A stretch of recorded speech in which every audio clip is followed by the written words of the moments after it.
नमस्कार साथियों, मैं डॉक्टर एस एस दीवान, सहायक प्राध्यापक, शासकीय महाविद्यालय पिथौरा। आज के इस व्याख्यान में आप सभी का स्वागत है।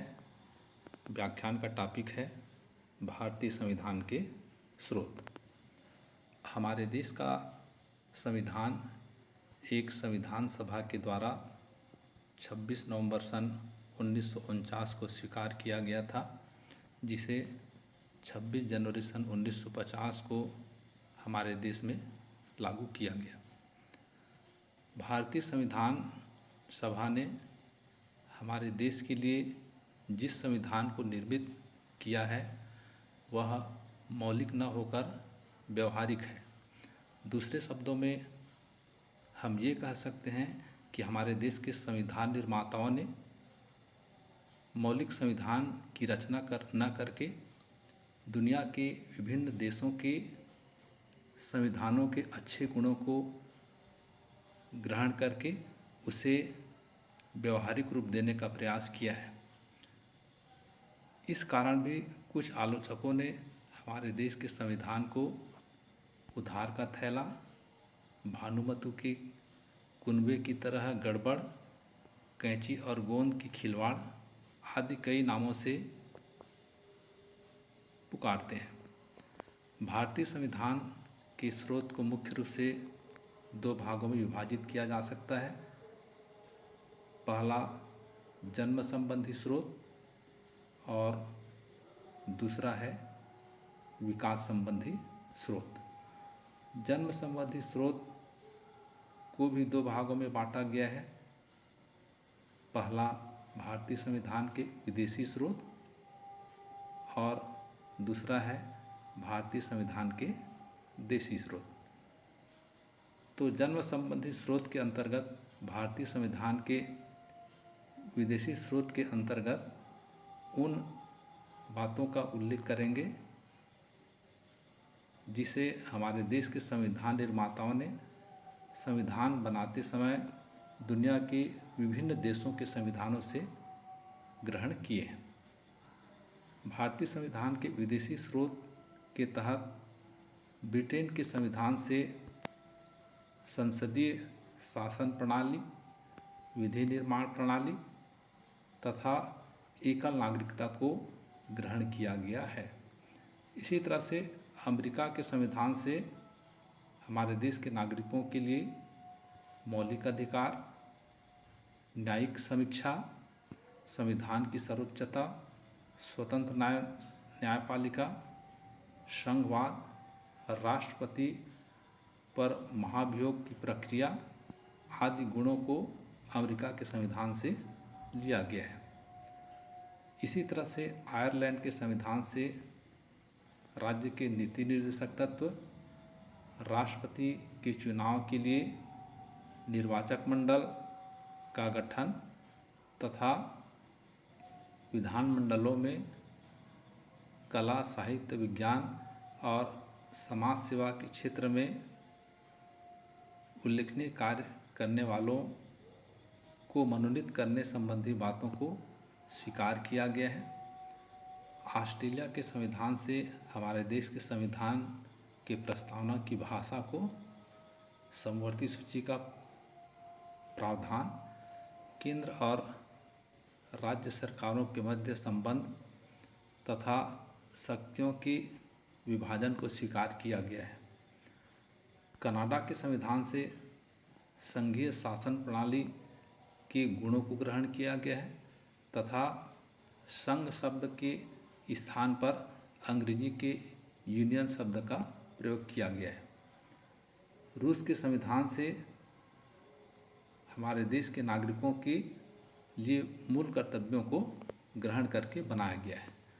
पश्चिम जर्मनी के संविधान से आपातकाल के दौरान राष्ट्रपति की मौलिक अधिकार संबंधी शक्तियों को ग्रहण किया गया है। जापान के संविधान से विधि द्वारा राष्ट्रपति क्रियाविधि सिद्धांतों का प्रावधान, जिसके आधार पर भारतीय सर्वोच्च न्यायालय कार्य करता है, उसको ग्रहण किया गया है। दक्षिण अफ्रीका के संविधान से भारतीय संविधान में संशोधन की प्रक्रिया को अपनाया गया है। तो इस तरह से हम देखते हैं कि हमारे देश के संविधान के जन्म संबंधी स्रोत के तहत, भारतीय संविधान के विदेशी स्रोत के तहत दुनिया के विभिन्न देशों के संविधानों की अच्छाइयों को ग्रहण करके हमारे देश के संविधान को निर्मित किया गया है। जन्म संबंधी स्रोत के तहत दूसरा कहा गया है भारतीय संविधान के देशी अथवा भारतीय स्रोत। इसके तहत निम्नलिखित स्रोतों को शामिल किया गया है, जिसमें पहला कहा गया है नेहरू रिपोर्ट और दूसरा कहा गया है भारत शासन अधिनियम 1935। नेहरू रिपोर्ट के आधार पर भी हमारे देश के संविधान के भावी स्वरूप को संघीय बनाया गया है।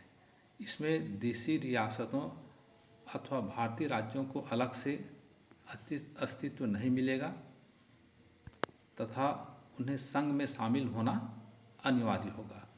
नेहरू रिपोर्ट में संसदीय शासन प्रणाली अपनाए जाने का प्रावधान है और उसी के अनुरूप हमारे देश में संसदीय शासन प्रणाली को स्वीकार किया गया है। इसी तरह से हम देखते हैं कि नेहरू रिपोर्ट का स्पष्ट प्रभाव हमारे देश के संविधान निर्माताओं पर पड़ा है। नेहरू रिपोर्ट को ध्यान में रखकर भी भारतीय संविधान को निर्मित किया गया है। 1935 का भारत शासन अधिनियम भी हमारे देश के संविधान का एक देशी स्रोत कहा गया है। 1935 के अधिनियम में जिन बातों का समावेश किया गया है उसमें से अधिकांश बातों को संविधान निर्माताओं ने स्वीकार किया है। भारतीय संविधान में 395 अनुच्छेद और 12 अनुसूचियां हैं।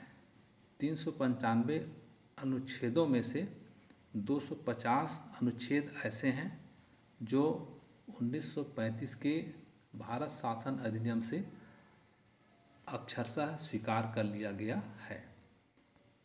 इस तरह से हम देखते हैं कि 1935 के भारत शासन अधिनियम के अधिकांश बातों को संविधान निर्माताओं ने हमारे देश के संविधान में समावेश किया है। जैसे संविधान में सूचियों के आधार पर शक्ति विभाजन, द्विसदनात्मक विधानमंडल की व्यवस्था, राज्यों में राष्ट्रपति शासन लागू करने की व्यवस्था, राज्यपाल पद की व्यवस्था, ये सब भारत शासन अधिनियम 1935 से स्वीकार किया गया है। इसी तरह से संविधान का दूसरा स्रोत कहा गया है विकास संबंधी स्रोत। इसके तहत निम्नलिखित स्रोतों को शामिल किया गया है।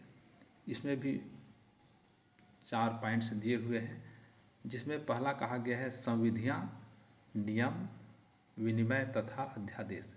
इसके तहत हम देखते हैं कि केंद्रीय विधानमंडल द्वारा कानून, राष्ट्रपति द्वारा केंद्रीय सरकार के कार्यों तथा शासन संचालन के नियम राष्ट्रपति द्वारा जारी अध्यादेश आते हैं। संसद के द्वारा बनाए गए कुछ प्रमुख कानून अथवा संविधियां जो संविधान के अभिन्न और महत्वपूर्ण अंग बन गए हैं, इनमें मुख्य रूप से भारतीय जन अधिनियम